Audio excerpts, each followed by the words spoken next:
इस टाइम पे बच्चों आपका सबसे बड़ा डिलेमा क्या है कि सर कितने मॉक टेस्ट देने चाहिए। कुछ स्टूडेंट ऐसे होते हैं जिनको मॉक टेस्ट देने में बहुत डर लगता है क्योंकि वो सोचते हैं हमारे मार्क्स नहीं आ रहे हैं। कुछ स्टूडेंट ऐसे होते हैं जो बहुत ही ज्यादा मॉक टेस्ट जो देते रहते हैं। तो एक सही नंबर ऑफ मॉक टेस्ट क्या होना चाहिए, और ये भी बच्चों डिपेंड करता है कि आप किसको टारगेट कर रहे हो। क्योंकि एक स्टूडेंट वो है जो सिर्फ और सिर्फ जेईई मेन को टारगेट कर रहा है, एक वो स्टूडेंट है जो जेईई मेन और एडवांस दोनों को टारगेट कर रहा है। तो दोनों के लिए कितने नंबर ऑफ टेस्ट जो सफिशिएंट होने चाहिए, ये इस वीडियो में बच्चों मैं आपको बताने वाला हूं। एंड तक जरूर देखना, सारे इनपुट्स बच्चों आपको आज यहां से मिलने वाले हैं। तो चलिए यार, सबसे पहले बात करते हैं उस स्टूडेंट की जो सिर्फ और सिर्फ जेईई मेन को टारगेट कर रहा है। अब जो बच्चा जेईई मेन को टारगेट कर रहा है उसमें भी दो कैटेगरी के स्टूडेंट हो सकते हैं। एक वो बच्चा जिसका सिलेबस ऑलरेडी पूरा कंप्लीट हो चुका है, और एक वो बच्चा जिसका सिलेबस जो वो अभी भी चल रहा है, अभी भी उसका सिलेबस जो कंप्लीट नहीं हुआ है।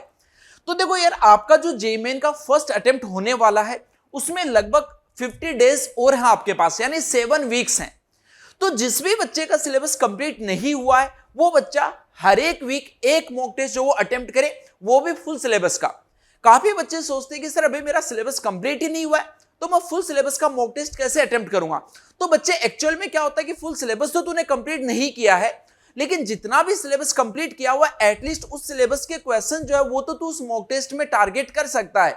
तो एग्जैक्टली तेरे को आइडिया लग पाएगा कि फाइनल एग्जाम में कौन से क्वेश्चन जो वो तेरे को छोड़ने हैं और कौन से क्वेश्चन जो वो अटेम्प्ट करने हैं, और अपना सिलेबस जो वो भी साथ साथ में आप कंप्लीट करते रहिए। जिस बच्चे का सिलेबस ऑलरेडी पूरा कंप्लीट हो चुका है वो हर एक वीक में 2 मॉक टेस्ट जो वो दे सकता है। क्योंकि कई बच्चे क्या होते हैं जैसे जो बहुत ज्यादा मॉक टेस्ट एक वीक में जैसे 3 या 4 मॉक टेस्ट वो देते रहते हैं, तो उससे बच्चों बेनिफिट नहीं मिलेगा। क्योंकि एक टेस्ट का बेनिफिट बच्चों तभी मिल पाता है जब आप उस टेस्ट के बाद में उसको अच्छे से एनालाइज करते हो। और एनालाइज बच्चों आप 2 टेस्ट से ज्यादा एक वीक में अगर देते हो तो उसको अच्छे से एनालाइज नहीं कर सकते। एनालाइज करने का मतलब क्या है कि आपने टेस्ट दिया, उसमें देखा कि आपने कौन से क्वेश्चंस गलत किए हैं, कौन से क्वेश्चंस सही किए हैं। उसके बाद में जो भी क्वेश्चंस आपके गलत हुए हैं उन टॉपिक्स को रिवाइज करना, उन चैप्टर्स को रिवाइज करना। तो इन सब प्रोसेस में बच्चों थोड़ा सा टाइम लगता है। तो आप एक वीक में अगर 2 टेस्ट भी अटेम्प्ट करते हो तो लगभग 14 to 15 टेस्ट जो आपके जेईई मेन के फर्स्ट अटेम्प्ट से पहले आप अटेम्प्ट कर पाओगे, और इतने नंबर ऑफ टेस्ट बच्चों मोर देन सफिशिएंट है आपके लिए। ओके, चलिए सेकंड कैटेगरी पे आते हैं जो बच्चे जेईई मेन और एडवांस दोनों को टारगेट कर रहे हैं। तो वो स्टूडेंट जिनका सिलेबस बच्चों कंप्लीट हो चुका है, अगेन उन स्टूडेंट को एक वीक में 2 मॉक टेस्ट जो अटेम्प्ट करने हैं।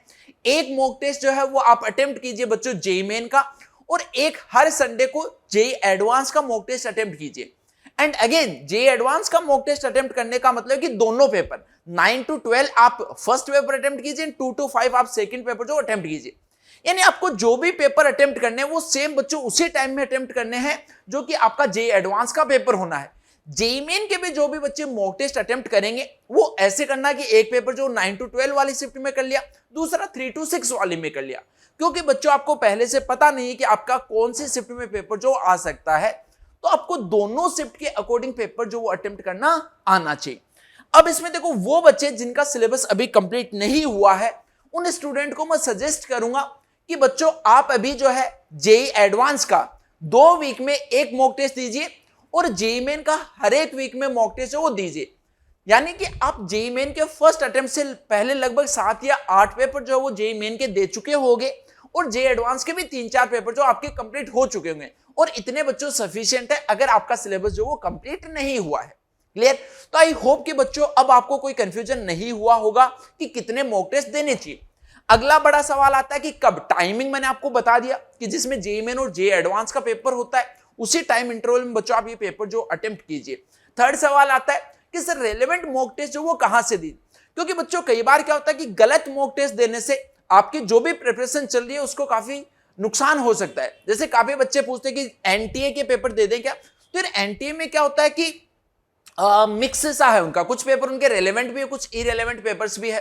कई बच्चे मॉक टेस्ट जो है वो मॉक टेस्ट सीरीज ले लेते हैं, बट वो सीरीज या टेस्ट सीरीज जो वो इतनी रेलेवेंट नहीं होती है, जिससे बच्चे को अगर कुछ आता होता है तो वो उससे भी डिप्रेशन में आ जाता है, इतने मार्क्स उसके नहीं बन पाते हैं। अगेन थर्ड, कुछ बच्चों के जैसे मार्क्स लगातार कम आएंगे, हो सकता है कि कम आ रहे हो, तो बच्चों से परेशान होने की आपको यार जरूरत नहीं है। आप मॉक टेस्ट अच्छी जगह से अटेम्प्ट कीजिए। अगर आपने अभी तक कोई मॉक टेस्ट सीरीज नहीं ली है तो आप एडीबी स्टार की एओटीएस जो वो भी ले सकते हैं, काफी रेलेवेंट और अच्छे लेवल के टेस्ट पेपर जो आपको वहां से मिलने वाले हैं। ओके बच्चों, तो आई होप कि यार आपको सारी की सारी इंफॉर्मेशन मिल गई होगी। तो इस वीडियो को लाइक कर देना और अपने फ्रेंड्स के साथ में जरूर शेयर कर देना ताकि सब बच्चों तक ये इंफॉर्मेशन जो है वो पहुंच सके। ओके बच्चों, बेस्ट ऑफ लक।